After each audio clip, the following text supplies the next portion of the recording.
Thanks for join Global Tutorial Bernard Simamora, SSI, SIP, SH, MH, MM. Subscribe, like, and share. Selamat mengikuti. Pengantar ilmu hukum. Topik ke-15 dari 80 topik. Perbedaan tujuan dan fungsi hukum. Bagian pertama. Hukum mempunyai tujuan melindungi kepentingan umum dan meningkatkan kesejahteraan umum. Dalam hal ini terseliplah asas kefaedahan dari hukum, karena mengingat tujuannya hukum itu merupakan alat untuk kepentingan manusia. Sebagai kesimpulan tujuan dari hukum dapatlah dirumuskan sebagai, hukum haruslah mencoba memberikan kepuasan, atau kefaedahan, terhadap kebutuhan masyarakat baik yang bersifat material maupun imaterial, yaitu mengatur masyarakat sedemikian rupa sehingga para anggotanya dapat mengembangkan kehidupan dan penghidupannya setinggi mungkin baik yang bersifat kejasmanian maupun kerohanian. Aristoteles mengajarkan dua macam keadilan, yaitu keadilan distributif dan keadilan komutatif. Namun, pakar hukum lain membedakan keadilan atas 6 macam, yaitu keadilan distributif, komutatif, vindikatif, kreatif, protektif, dan legalis. Teori dari Aristoteles ini disebut teori etis. Selain itu, tokoh yang termasuk dalam teori etis adalah Francois Geni. Definisi keadilan yang tertua datang dari Ulpianus adalah sebagai, keadilan adalah kemauan yang tetap dan kekal untuk memberikan kepada setiap orang apa yang semestinya. Keadilan distributif adalah keadilan yang memberikan kepada tiap orang jatah menurut jasanya. Keadilan distributif merupakan asas yang menguasai atau mengatur hubungan antara warga masyarakat dengan masyarakat sebagai kesatuan. Atau dengan kata lain, keadilan distributif adalah kewajiban pimpinan suatu organisasi atau lembaga untuk memberikan kepada para anggotanya beban sosial, fungsi, imbalan, balas jasa, dan kehormatan secara proporsional atau seimbang sesuai dengan kecakapan dan jasanya, bukan berdasarkan asumsi, like or dislike. Contoh, orang yang bekerja lembur 8 jam, pendapatannya jauh lebih besar dibanding dengan yang bekerja 5 jam. Keadilan komutatif adalah keadilan yang memberikan jatah kepada setiap orang sama banyaknya tanpa harus mengingat jasa-jasa perseorangan. Keadilan ini merupakan asas persamaan, dan asas ini melandasi hubungan antar warga masyarakat terutama yang bersifat perdagangan. Contoh, pembagian beras pegawai negeri. Sebagai perbandingan, keadilan vindikatif adalah keadilan yang memberikan ganjaran atau hukuman kepada seseorang atau lebih sesuai dengan kesalahan yang dilakukannya. Keadilan kreatif adalah keadilan yang memberikan perlindungan kepada seseorang yang dianggap kreatif dalam menghasilkan karya ciptanya. Keadilan protektif adalah keadilan yang memberikan bantuan dan perlindungan kepada setiap manusia sehingga tidak seorang pun dapat dilakukan sewenang-wenang. Sedangkan, keadilan legalis adalah keadilan yang ingin diciptakan oleh undang-undang. Van Apeldoorn menganggap bahwa teori etis Aristoteles dianggap berat sebelah karena terlalu mengagungkan keadilan sehingga tidak mampu membuat peraturan umum. Padahal peraturan umum itu merupakan sarana untuk kepastian dan tertib hukum. Timbul kesenjangan antara tuntutan keadilan di satu pihak dan tuntutan kepastian di lain pihak. Semakin tepat dan tajam suatu peraturan hukum, maka semakin terdesaklah keadilan, sehingga muncul adagium, summum ius, summa iniuria, yang berarti bahwa keadilan tertinggi dapat berarti ketidakadilan tertinggi. Mohtar Kusumaatmaja dan Arif Sidarta menyatakan bahwa tujuan hukum tidak bisa dilepaskan dari tujuan akhir dari hidup bermasyarakat yang tidak dapat dilepaskan dari nilai-nilai dan falsafah hidup yang menjadi dasar hidup masyarakat itu, yang akhirnya bermuara pada keadilan. Jeremy Bentham memperkenalkan suatu teori tentang tujuan hukum. Bentham berpendapat bahwa hukum bertujuan untuk mewujudkan apa yang berfaedah atau yang sesuai dengan daya guna, atau efektif. Dari teori ini lahir adagium, the greatest happiness for the greatest number, yang artinya kebahagiaan yang terbesar untuk jumlah yang terbanyak. Teori ini disebut sebagai utilitarisme atau teori utilitas.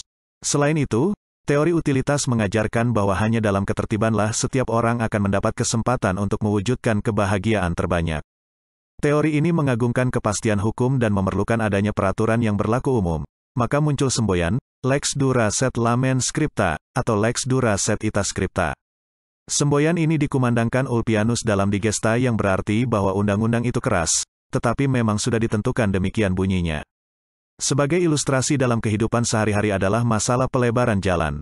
Walaupun harus mengorbankan rasa keadilan karena harus ada yang tergusur, tapi manfaat pelebaran jalan tersebut sangat besar untuk kepentingan banyak orang. Sehingga hukum yang mengatur tentang pelebaran jalan tersebut menurut teori utilitas tujuannya sudah tercapai. Sama seperti teori etis, teori utilitas dianggap berat sebelah.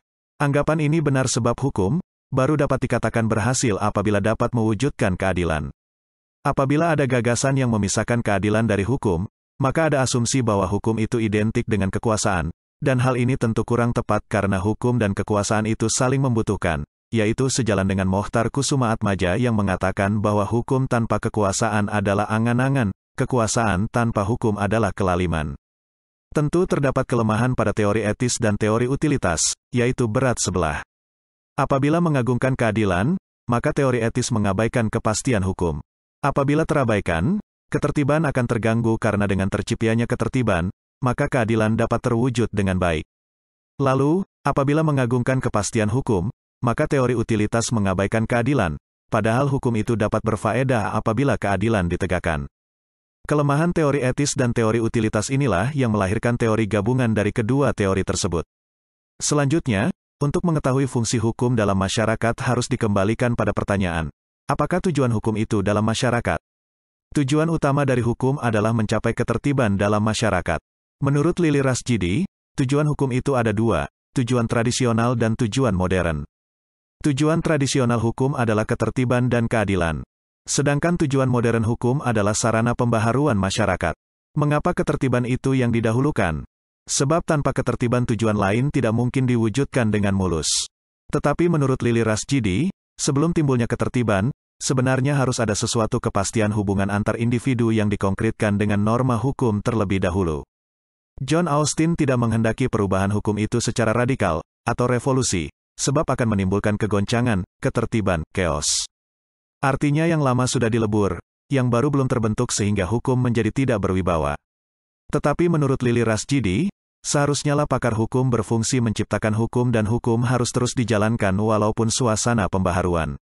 Sama halnya dengan pembahasan tujuan hukum, fungsi hukum juga beraneka ragam. Pada umumnya yang dimaksud dengan fungsi adalah tugas.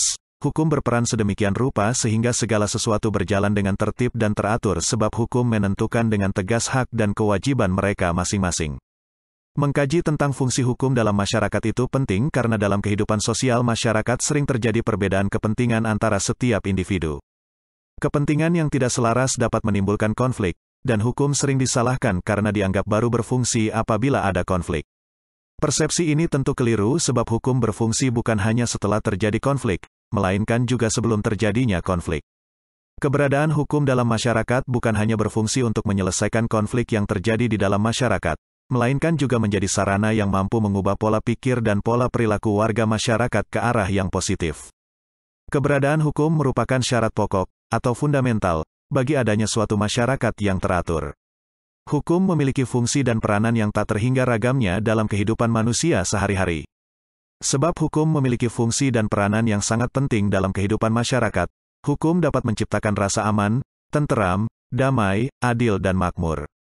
Maka, hukum akan memiliki kerja yang baik apabila dua fungsi hukum betul-betul membumi dalam kehidupan masyarakat seperti 1.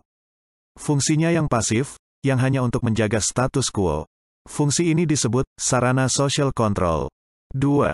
Fungsinya yang aktif, yang merombak tatanan yang telah ada, menuju suatu keadaan yang dicita-citakan. Fungsi ini dikenal sebagai law as a tool of social engineering. Perubahan masyarakat yang sangat pesat membawa dampak terhadap keberadaan dan berlakunya hukum. Dampak tersebut menimbulkan berbagai kemungkinan dalam melaksanakan fungsinya demi mencapai tujuan hukum. Untuk mencapai tujuan hukum tentu hukum harus difungsikan menurut fungsi-fungsi tertentu. Demi tercapainya tujuan hukum, perlu dipilih sarana yang paling tepat yang berfungsi untuk mengantar hukum ke tujuan yang diprioritaskan. Hukum diharapkan berfungsi aktif untuk merombak atau mengubah tatanan masyarakat menuju suatu perubahan yang direncanakan. Pada hakikat, hukum, perundang-undangan, merupakan rencana, dan akan menjadi hukum apabila telah difungsikan atau dilaksanakan dalam kehidupan masyarakat. Mengetahui dan memahami berbagai konsep tentang fungsi hukum, paling tidak, akan memperoleh gambaran tentang fungsi-fungsi hukum yang sebenarnya dapat mewujudkan tujuan hukum yang diprioritaskan. Konsep fungsi hukum tentang bagaimana hukum difungsikan agar dapat mewujudkan tujuan hukum, merupakan hal yang wajar terutama untuk mencegah konflik, mengatur tatanan hidup manusia, dan menyelesaikan setiap konflik yang terjadi dalam persinggungan antar individu. Kondisi inilah yang menyebabkan para ahli hukum dalam melaksanakannya betul-betul memperhatikan dengan bertumbuh pada hubungan antara hukum dengan masyarakat di mana hukum itu diberlakukan. Dalam hubungan ini, Banyak pakar telah mengemukakan pendapatnya, seperti Lawrence M. Friedman, dikutip oleh Soleiman Betaneko, menyatakan bahwa fungsi hukum itu meliputi 1. Pengawasan, pengendalian sosial, social control. 2. Penyelesaian sengketa, dispute settlement. 3. Rekayasa sosial, social engineering, redistributif, atau innovation. Itulah materi topik ke-15 pengantar ilmu hukum. Channel ini akan sangat membantu masyarakat umum dan para mahasiswa di perguruan tinggi manapun di Indonesia. Ratusan video tutorial S1 Ilmu Hukum, S1 Ilmu Pemerintahan, S1 Ilmu Komunikasi, S1 Ilmu Manajemen, S1 Ilmu Administrasi dan lainnya disajikan di channel. Video tutorial dituturkan dan disubtitelkan agar dapat ditonton, dibaca sambil didengarkan. Jangan khawatir jika tidak langsung paham.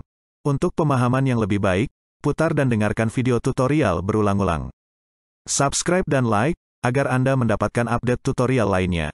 Bagikan juga link video ini, agar teman lain juga mendapatkan manfaat channel ini. Sampai jumpa.